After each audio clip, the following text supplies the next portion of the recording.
We're sisters, best friends, and authors on a mission to help you stoke your creative fire and live the life of your dreams. We believe that purpose fuels passion and that creativity is your secret weapon for mass construction. There's never been a better time to bless the world with your dream realized. You're listening to The Kate and Abbie Show. What's up, guys? Welcome back to another episode of The Kate and Abbie Show. Today we're talking about a highly requested topic. We're talking about how to create conversation about your book. And this is something that Kate and I have briefly touched on in past episodes, and we got a lot of requests from you guys saying that you'd like to see a whole episode dedicated to this, to creating conversation, creating hype, whatever you want to call it, around your book as you publish it, or even before you publish it, because as I like to say, it's never too early to start talking about your book, talking about your works in progress, getting people excited about what you're creating and what you are planning to share with the world. So that's what this episode is going to be about. I'm going to dig deeper into some of the strategies that I have personally used in the past that I've found very successful. These are things that at the time I didn't really know what I was doing. I was kind of stumbling upon these things, and through trial and error, I found a method that really worked because it had a science behind it. And I'm going to talk about that science in this episode. Kate and I are both going to share our respective publishing journeys in the topic of creating hype around what you produce. So we're going to get into that in just a minute. But first, we have to thank our sponsors, who are you guys. You're the ones who support this show and keep it going.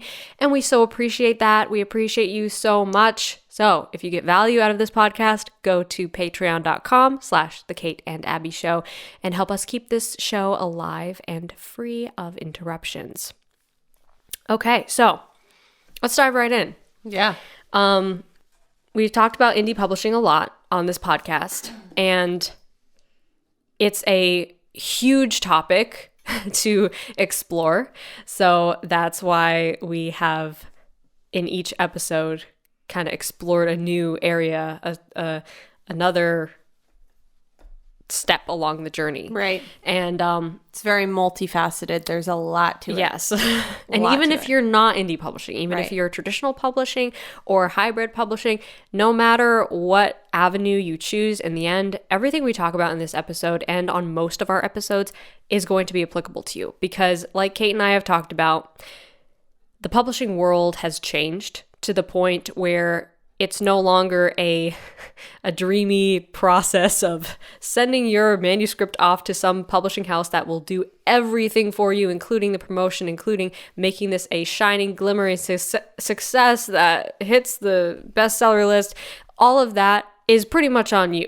Like, the publishing company will probably do some things, but they are going to want you to bring customers. They're going to want you to bring your reader fan base, and you are automatically more desirable if you have a bigger fan base to publishers. Like that's kind of the unglamorous truth about traditional publishing at this point. So as Kate and I have both experienced, indie publishing is a incredible opportunity to create basically your own publishing house. You're basically creating your own imprint when you publish your own books.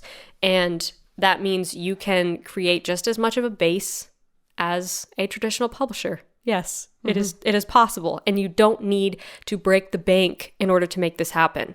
Okay, so in this video, or in this podcast, rather, we are going to be talking about a lot of free ways that you can organically create conversation about your book.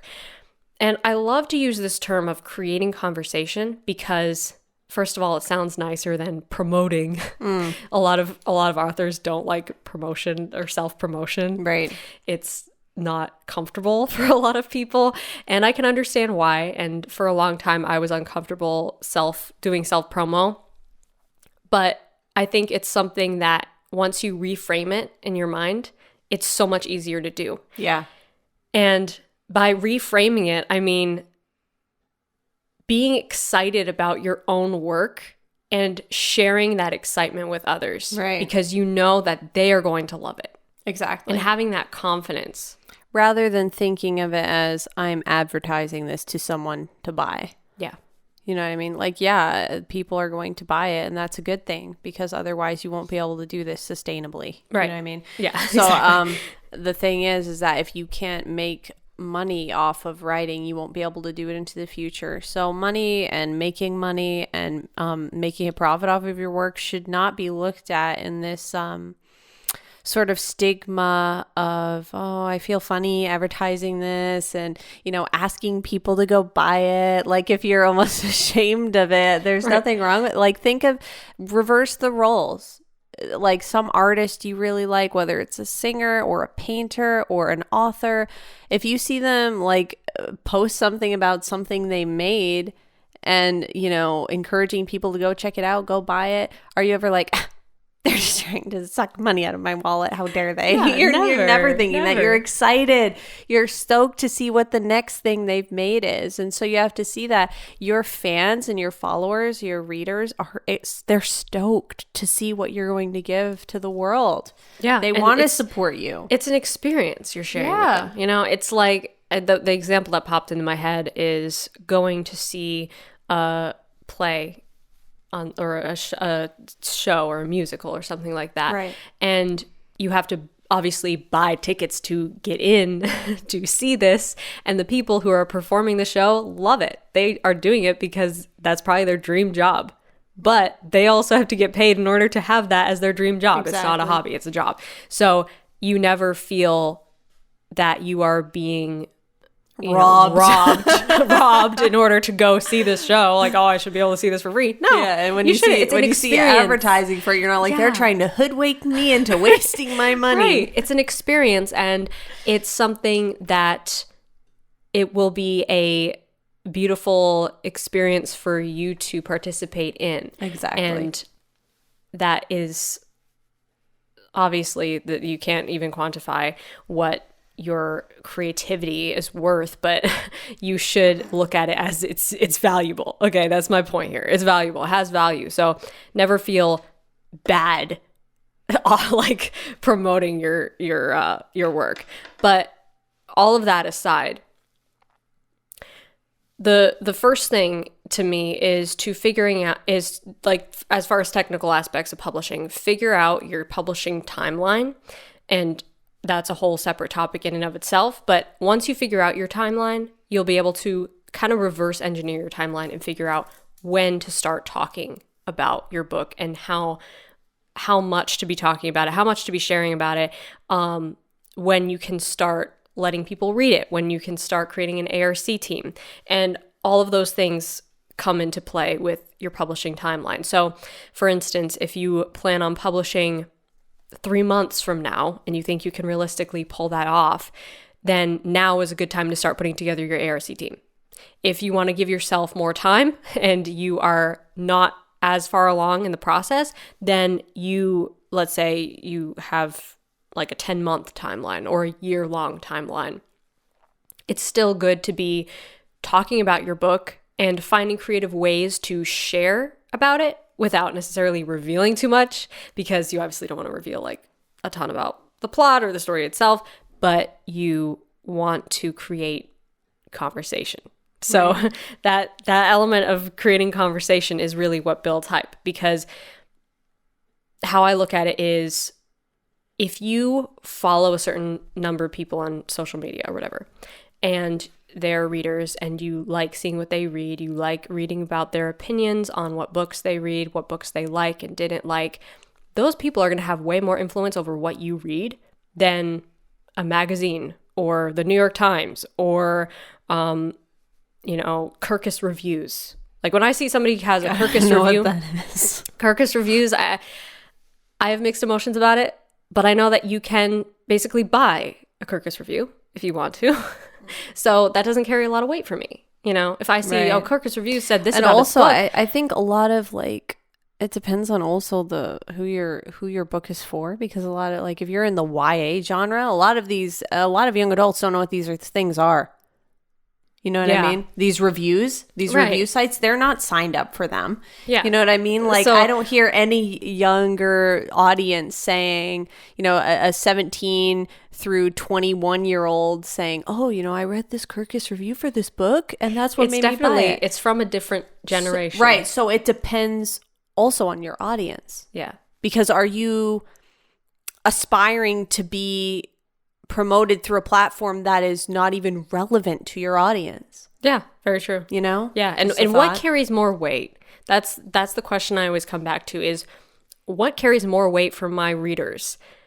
One blurb from Kirkus Reviews saying, oh, this is a really great book, that I technically could have bought that review, or my readers' top 10 favorite social media influencers or bookstagrammers posting a picture of my book, and this keeps showing up in their feed of all of my favorite influencers, even though you don't look at them as influencers, all of these people that I love their bookstagrams, they're all reading this book. And it doesn't even have to be all of Bookstagram, obviously. Yeah. And I'm going to talk about that in a minute, is finding your tribe. But that carries way more weight for your audience to have this personal experience of these people that I follow closely, that I love what they create, I love their content. They are talking about this book. They are constantly posting about this book. And that alone is so valuable. It's so valuable that you can't buy it. You know, if you bought advertising in the same feed, it would not come across the same way. Right. Also, algorithms aren't even treating it the same. Right. Exactly. That which is a whole nother level, you know, algorithms. But a lot of people think, oh, paid promotion is... that's the way to go. Right. And the thing is that algorithms for places like Instagram and Facebook and even YouTube, I think, I'm not sure on YouTube, but I know Instagram and Facebook, they treat things that are advertisements completely different in how they're serving them, even things that appear to be sponsored.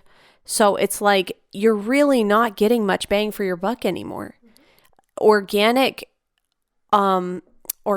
content, which is automatically much cheaper content, most of the time free, has a much better reach. Yeah. It's going to actually reach the people you're trying to reach in a better, more effective way than paid content, paid promotions. Yeah. And you can basically see what your target audience is actually interacting with. And I'm pretty sure Instagram still has this feature. I'm just thinking about Instagram specifically because I did a lot of organic investment in promoting on Instagram, which I'll talk about more in a minute. But on Instagram, I think you can go into a profile and see not only who the person follows, but also what are the posts that they interact with the most.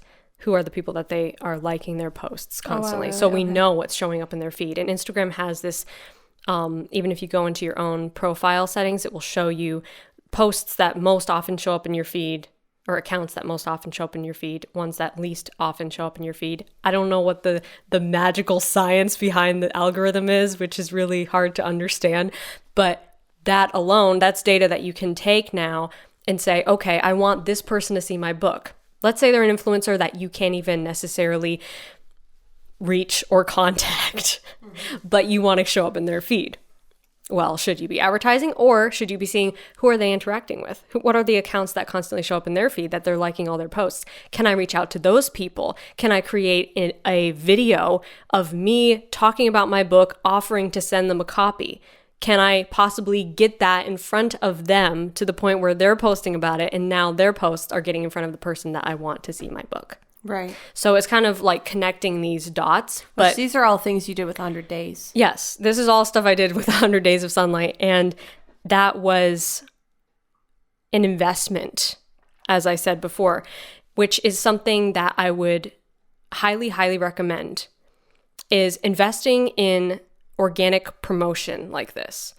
I don't care if it's Bookstagram or BookTube or Book Talk. I don't know anything about that one, but I know that there's a book community on TikTok, and I know that all of these platforms are basically circles of the internet, is how I like to refer to them as, where you can create and generate this conversation about your work without paying any money to any algorithm. Right. So you will have to make an investment, and that investment will be your time, possibly materials if you want to send physical books, which I would recommend because physical books are always more desirable than ebooks, but ebooks do work. So definitely consider the option of ebooks if you don't have that in your the room in your budget to buy physical books. But if you do have the room in your budget, I would highly recommend buying a box of your own books and making a video. This is what I did for 100 Days of Sunlight. Film a video of yourself that you are going to send to some bookstagrammers that you have handpicked and selected for this, telling them about your book very organically, very candidly, revealing what your book is about, why you think that they would be interested in reading it, because you are going to handpick these people based on what they read. So when I was looking for influencers who might be interested in reading 100 Days of Sunlight, I was combing through tons of Bookstagram accounts. I was basically pushing off the table all of the accounts that were like clearly dark fantasy, thrillers, murder mysteries. I didn't contact those people because I felt that they probably wouldn't be as interested in the subject matter of 100 Days of Sunlight. Maybe they would, because I have seen some readers who like those genres also like 100 Days, but it would be trying like to find, and also their followers would be mostly people who are interested in like the dark fantasy genre. Right. So trying to find a good fit. Basically, you can tell actually even by the color scheme usually and the way that bookstagrammers take pictures, and you can kind of tell what they like based on just a very quick glance at their profile usually. So I went through thousands of Bookstagram accounts and I found a lot that I really liked, that seemed like a good fit, that seemed like you seem like a person who would like my book. And I filmed this video and I sent it out to a lot of Bookstagrammers. And I offered to send them a physical, signed and personalized paperback copy of my book. This was in the ARC stages. So this was years ago, before I even published the book, or very close to the publishing month. And a lot of them, to my surprise, got back to me and said, yeah, I'd love to. And I didn't make them commit to anything in this video. That's another thing that I would like to put out there is I didn't say in exchange for a review or please do a post about this, please promote this. I didn't ask them to do any of that. I just said, I'd like to send you a book. I think you'd like it. And if it even made a cameo appearance on your bookshelf, on your Instagram, I would be honored. And what ended up happening is so many of them posted like dedicated posts about 100 Days of Sunlight, where it was the centerpiece basically of their flat lay or whatever their photograph was that day. And I was bowled over, obviously. I was honored, and it was so exciting because I didn't even make anybody commit to that. I didn't make this deal of like, oh, I'll send you a book if you do this for me. But a lot of them read it, a lot of them loved it, and a lot of them did a like featured post about it. Totally organic. Right. Like I didn't ask this, which carries more weight.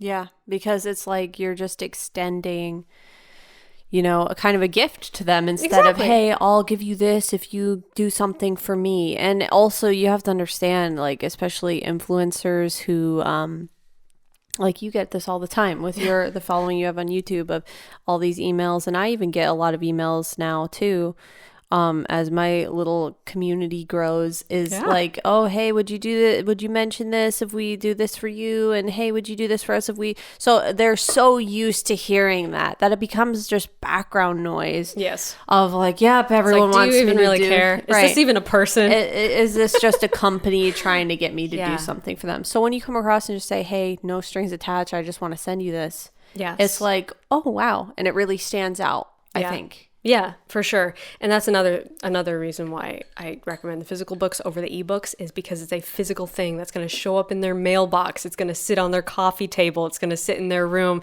They're going to basically be forced to see it.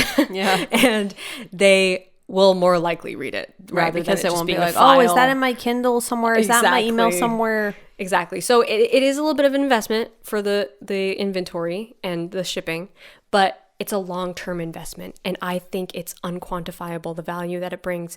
Just personally, in my experience, I have seen more results from doing this kind of promotion strategy than from advertising. Right. And that's the thing, is you have to compare it to what the alternative is, which is hiring a marketing company to do advertising for you, or doing advertising yourself through Facebook or YouTube or Instagram, which we're not saying that those are worthless, because they're definitely valuable in their own right for certain things. But if that's like your one avenue, you're going to spend a lot of money if you don't have any organic avenue at all. Yeah.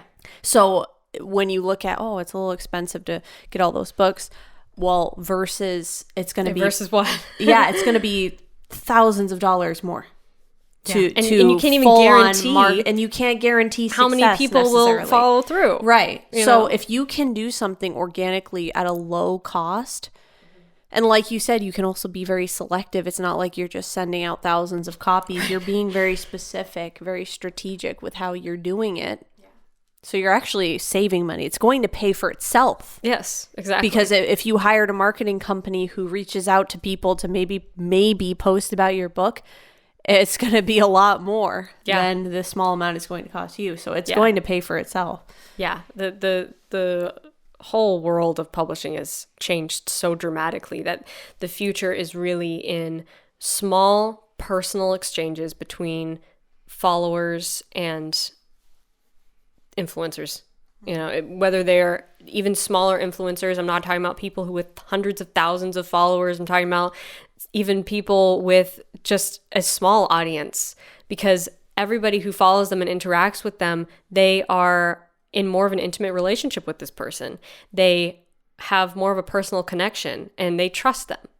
We trust people more than we trust big brands. Yeah, and that's kind of just a universal truth. Because a brand doesn't have a face. It doesn't have a name. It doesn't have a personality. Yeah. It's not something we can look in the eyes of. You know what I mean? Yeah.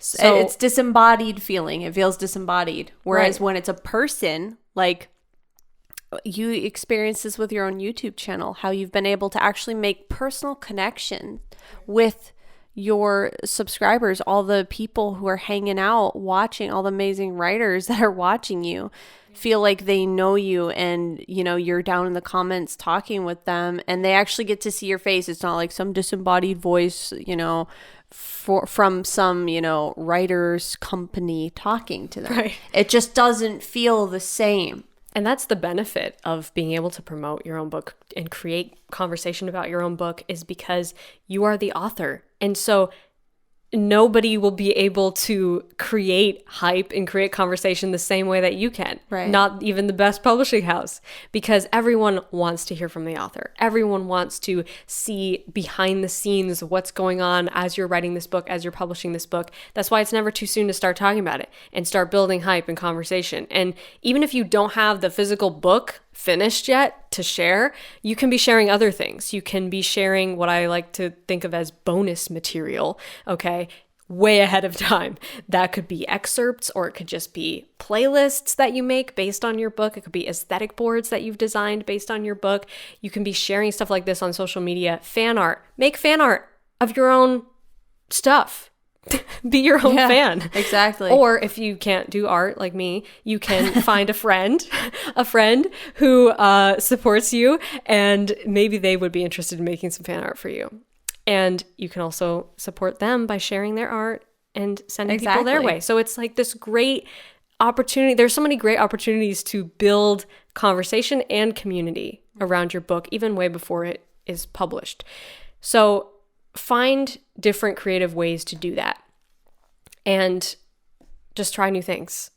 It's amazing how much you can create hype and create excitement by just throwing a little something out there on social media or on your blog or your YouTube channel, whatever avenue you are sharing with people. So more than ever today, you have all these different social media platforms that are geared to set you up for success. Yeah. And with another marketing. thing about it is Organically.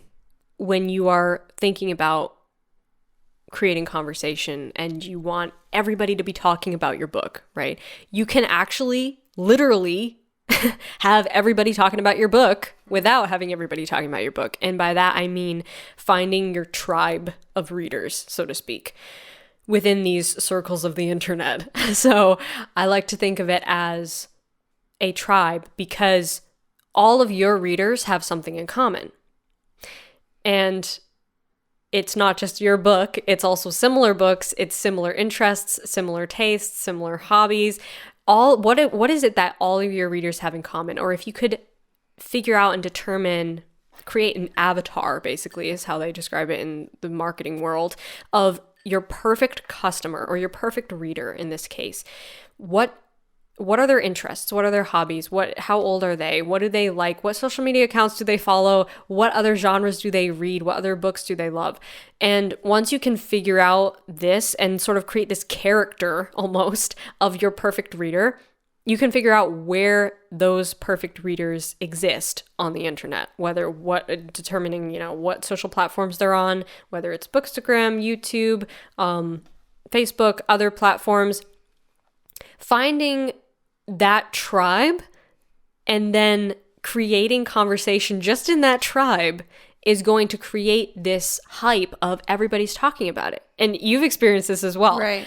And I've experienced it too with 100 Days of Sunlight, is if you can just get a handful of influencers in this space, in this tribe, to start talking about your book and sharing about your book, it creates the illusion that the whole world is talking about this book, because you don't see the whole world when you go on your Instagram feed. You see the people you follow. Actually, you see the people that the algorithm wants you to see, but they're the people that you follow, right? And you follow them because you have something in common with them. So, long story short, I feel like I'm getting kind of chaotic with this explanation here, but you can create this sense of everybody's talking about this book with actually very few people talking about it. Right. Which is kind of interesting. It's like a secret weapon to creating hype about your book, because once I think everyone's talking about it, now I start checking it out, I read the book, I talk about it, now my friends see me talking about it. It's this ripple effect. Right. Yeah. So you don't even need that big of a platform. You don't even need to reach out to every popular bookstagrammer on Instagram and send them your book. You only need to find what are the few or the handful or 50 or 100. I'd recommend reaching out to more people than are going to get back to you. Like generally, there's only a certain percentage that get back to you. But finding that group of people and making that your tribe. And just focus on creating conversation in that circle, in that tribe.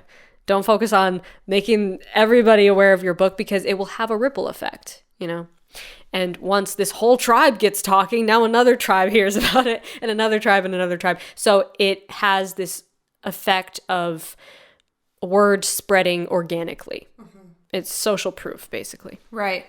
Exactly. So that's another concept to keep in mind when you are creating conversation about your book. And my last tip here, which is probably the most important thing. I should have said that at the beginning. Stay to the end for the most important tip. Is actually quite simple, but pretty hard to do sometimes for some authors, which is be the biggest fan of your own work. This is really my secret weapon, ultimately, that helped me to create a successful launch around 100 Days of Sunlight. Is I was so excited about the book, and I was such a fan of it and such a fan of the characters that I was able to create this infectious excitement for the book. And I say that not just based on my own experience of I thought I was infectious. I literally got comments. I got dozens and dozens of comments just on my launch video, like my first announcement video, of so many people in the Writer's Life Wednesday community telling me that they were so excited about the book, that my excitement was infectious, that they could literally feel what I was feeling and my own excitement for the book. And I thought that's so interesting, because I wasn't even like trying to get really excited. I was just like genuinely that excited. I was genuinely jumping out of my skin and weeping and crying on camera. And it was a very emotional day, but it was emotional because I had so much of my heart in it. And you were sharing authentically. Yeah. That's important, because sometimes we can be like told from articles and whatever, just stuff online, that you have to present it in this clean, packaged, boxed up way. Like, no, don't do that. Like, be like what Abbie was saying, like cry on camera if you wanna, you know what I mean? Like, I've cried on camera talking about my books, because it's, let your real raw emotions speak, because that's what will make people feel something. They want to relate to you and feel what you feel. And if you can make them feel what you feel, they are rooting for you. They are there for you. They want to support you. And this is just something I've experienced. It's not even anything that I set out to do. Like I said, it's just, I wanted to be totally authentic. And I feel like a lot of writers even feel the need to dial back, like you said, to be more professional and, right, and like, present I have to be yeah, it's this like, need to, you feel like you have to be professional. Well, what's professional? Yeah. Exactly. You know what I mean? We're sick of professional, honestly. Yeah, it's boring. You don't want to just be like fading into the white noise. Yeah. Yeah. Like, if you're excited about your book, show me your excitement. I want to be excited with you. Chances are your excitement will be infectious. And if you can just be totally yourself on camera, specifically, preferably. I know not everybody likes making videos, but videos are such a great way to connect with your readers, because they can see you and hear you and experience what you're going through, basically vicariously living through you. So it's just such a fabulous way to connect with your readers. But being a fan of your work first is what creates this contagious attitude of fandom. Right. No one else can be a fan until you're a fan first. So you have to bring the excitement. You have to bring the party. Okay? Yeah. The party isn't going to happen without you. You have to bring the party. You have to bring the fun, bring the excitement, bring the joy, bring the tears and the laughter. And pretty soon you'll notice that your readers are showing up. They are here to party with you. They are feeling the excitement too. They are excited for these characters. They love these characters because you first loved them. So I think that's such an important, valuable thing that a lot of people miss. Yeah, because it seems they're so like, focused that's not a big deal. But yeah, it is actually, should be your starting point. Yeah. It should be your launch pad. Yeah, exactly. Because if you don't have the excitement, then no one else will. Mm-hmm. And that's something that only you as the author can bring, because publishing houses aren't going to put out promotional videos of the publisher screaming and flailing about your book. It's just never gonna happen, ever. Right. Even if they are excited about selling your book and making lots of money on it because they think it's a winning idea and they think that it will sell a lot of copies, they're still not gonna bring the heart and soul that you will bring. Right. By delivering your authentic self. They're looking for authors who already know how to do that. Yeah, exactly. Through their own ways and means. Yeah. So whether you're indie or whether you're traditional or hybrid, whatever path you're taking, you can bring the excitement, you can bring the hype. I've seen authors who are traditional do the same thing, use the same strategies, and it works for them. It is a winning formula because, like I said at the beginning, there's a science behind it. And the science is bringing the excitement, creating conversation, creating this mode, this mood of everybody's talking about this book. The author is excited about this book. My friends are talking about this book. That's what creates conversation, creates hype about something. It has a ripple effect and it is unquantifiable. So don't limit yourself. Try new things, be creative, have fun, explore, and enjoy the journey. Because if you're not enjoying it, that's going to also show. Right, exactly. So you have to enjoy it. Enjoy the journey. Have fun with it. Do you have anything else to add? No, I think you hit on every single point. I feel like I rambled a little too long. I feel like I should be the one taking notes over here. Well, hopefully you guys took some notes. Hopefully you got some value out of this episode.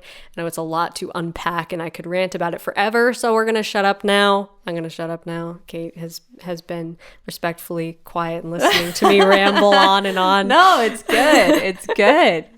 But hopefully you guys enjoyed this episode. If you did, give us a nice rating. We always appreciate that. Or smash the like button if you're on YouTube. If you're not, check out Kate's YouTube channel. That's where all the podcast episodes live in video format That's youtube.com/KAEmmons.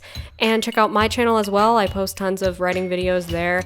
youtube.com/Abbie Thank you guys again. Thank you to our patrons for supporting this show. We appreciate you guys so much. If you get value out of this podcast, go to patreon.com/The Kate and Abbie Show and help us keep this show alive and free of interruptions. Until next week, Stay stoked and rock on.